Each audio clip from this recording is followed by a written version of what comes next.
Hi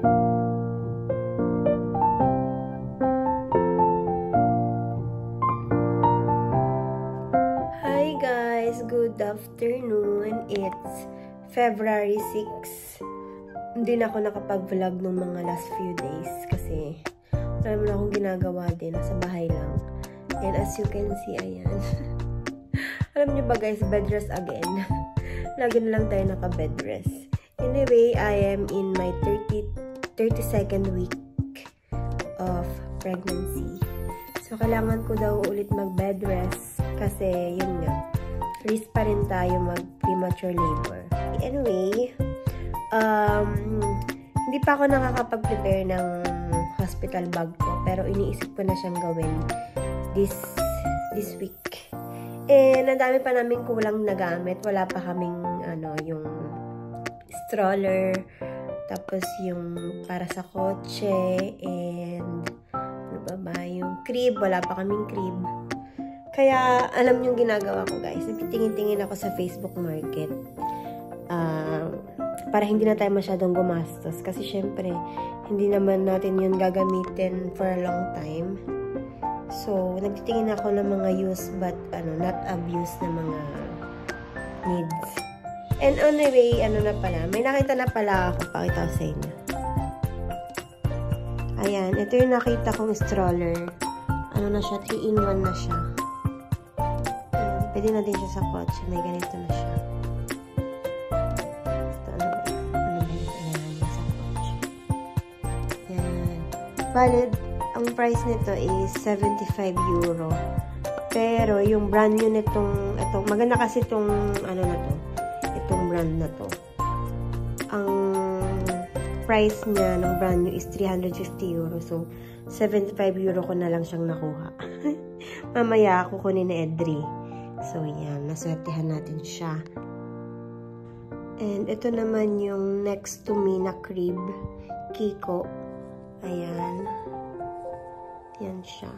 Sabi nung may-ari is, almost brand new daw siya kasi saglit lang ginamit. And yung mga ganito is nasa 120 euro. Binibenta niya ng 60, pero natawaran ko lang ng 40. O, diba? Pinarat talaga. Natawaran ko siya ng 40 and sabi niya, bibigyan niya na rin daw ako ng mga, ng mga beddings. And may kasama ng mattress. Yun. Ang dami niyang pa-previous. So, yun.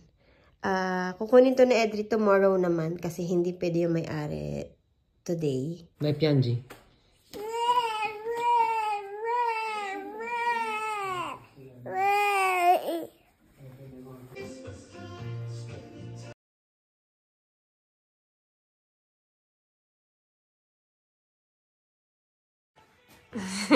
Ciao, Daddy! So, yan guys, nakuha na ni Edri yung crib. Yung Shopping! yung sinabi ko sa inyong next to me, yung Kiko. Ayan. Ate naman siya. Pag-freebies nung nagbenta, may mga beddings and everything. Ayun din. May pag-freebies pa pa. Teka, ganap. Hey!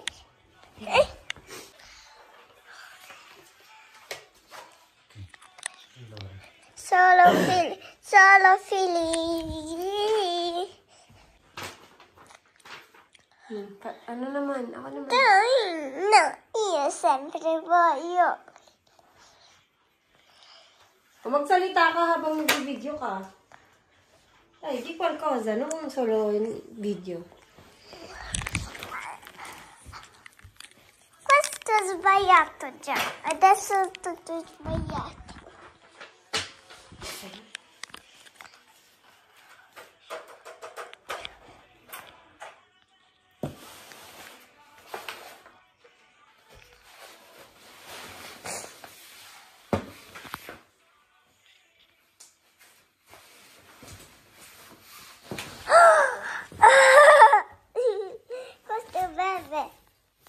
No, si rompe. Lamin mo na tayo yung telepono.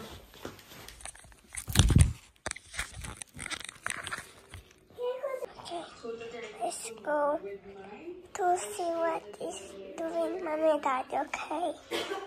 We're still Mommy and Daddy. Let's go. Ah!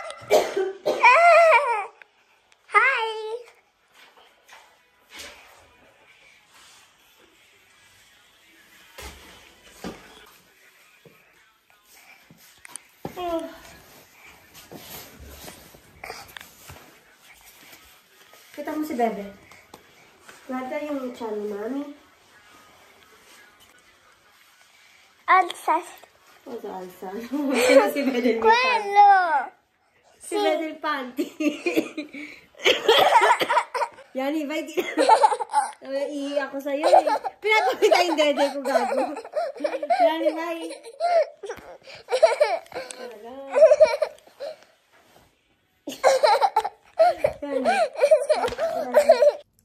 Hi guys, good morning.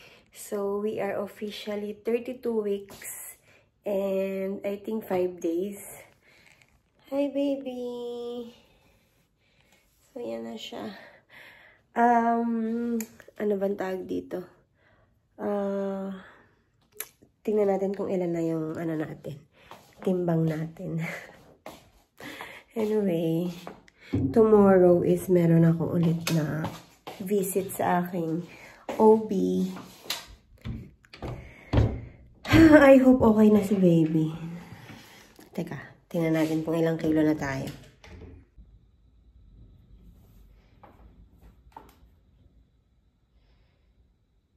So, feeling ko talaga is abot tayo ng 70. Okay lang. Ang importante is healthy si baby. Anyway, punta tayo sa kitchen. Tingnan natin kung ano ang maalmusal natin. Medyo late na ako bumangon. It's 10:30 a.m. Actually, kanina pa ako gising. Pero ngayon lang ako bumangon. So, let's go.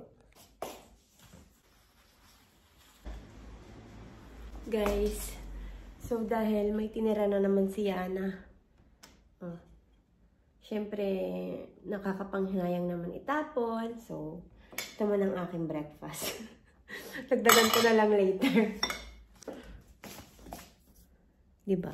Relate ba kayo mga mami?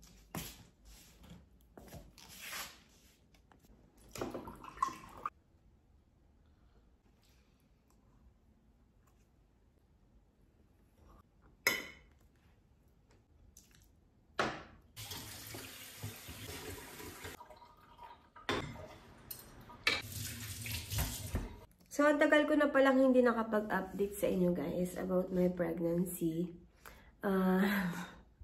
Still bed rest pa rin tayo.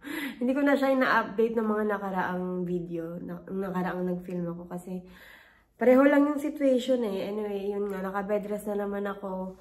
And, yun nga, nag-open yung cervix ko so hindi ako masyadong pwedeng magagalaw, magbuhat, maglakad-lakad, ganyan. Lagi akong kailangan mabagal lang kumilos, ganun. I remember nung pinagbubuntis ko si Yana, medyo nag-open din yung cervix ko around 2nd trimester. Pero hindi ganito na sobrang tagal kung kailangan yung maintenance na nilalagay. Parang yun nga, kumapit pa yung baby and medyo mag-close yung cervix. So, hanggang ngayon, kailangan kong maggamot. Kainis nga eh. Anyway, yun nga. Pero, syempre, parang mas safe si baby. Ayun nga. Hayain natin to. Ilang weeks na lang. Medyo naiinip na nga ako kasi alam niyo, ang dami kong gustong gawin.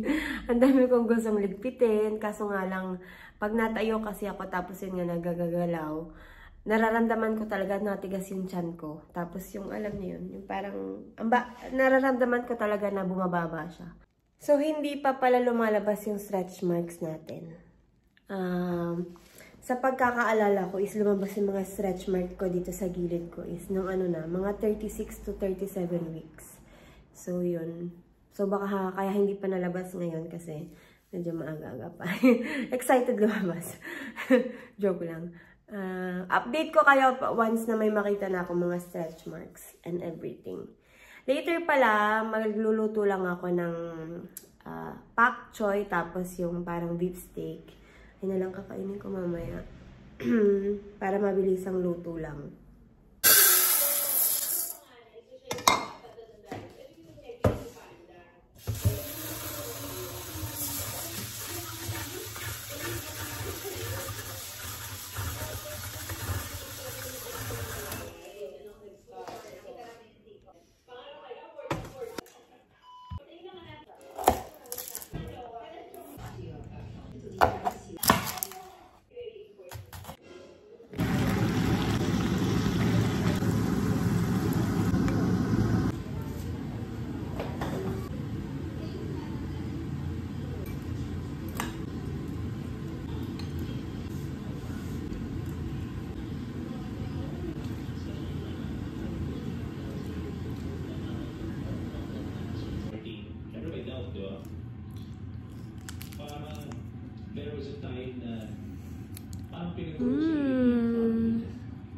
Yummy!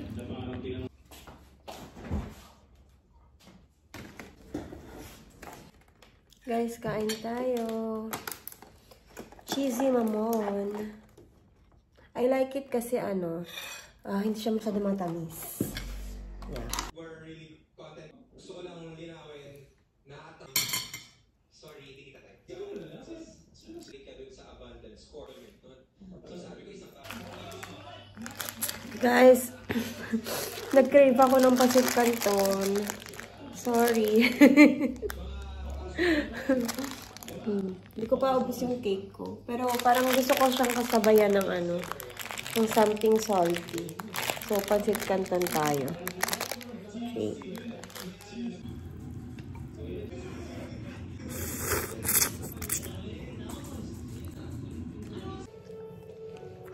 Hi guys. Dumating na si Nayana. Sorry. Hi guys, so it's dinner time.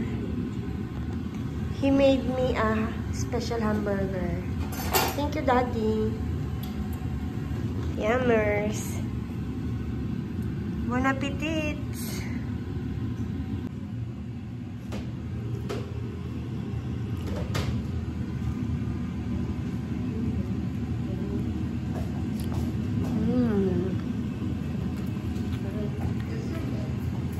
Happy tummy.